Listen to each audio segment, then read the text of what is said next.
story. Years ago, I was married to a very wonderful woman.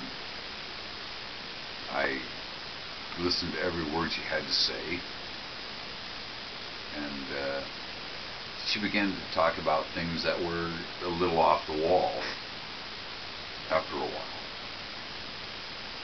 One night she told me the story about how her dead grandmother had helped save her own mother. Well, her own mother had fallen off a rocky ledge that supposedly had fallen about 15 feet onto rocks. And when she fell, she swears up and down that she saw her grandmother's spirit race down to the rocks and turn the rocks into sand, protecting her mother's life and saving her. Well, after she told me the story, and I up and down told her, you're full of shit. You're just full of shit. And we went to sleep that night.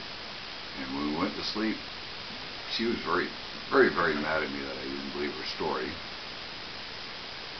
And I woke up in the middle of the night and thought that I heard people down the hallway, right? And I got up and it was just pitch dark, just asshole pitch dark. I go down the hallway, and I think there's people down there, and I'm going to go down and get a drink and go back to bed. Well, the further down the hallway I get, it just stayed dark. When I started out into the hallway, it was kind of light, and I could hear people talking, but there was nobody there. I get down to the hallway, and I get down to the refrigerator, and I'm thinking, wait a minute, this isn't right. There was absolutely nobody here. But when I opened up the refrigerator, I reached in and grabbed the orange juice, and I distinctly remember reaching in and grabbing the orange juice jug. Somebody reached out and touched me on my shoulder. There was nobody there. Absolutely no one was in that kitchen. And it made the hair crawl up in the back of my neck.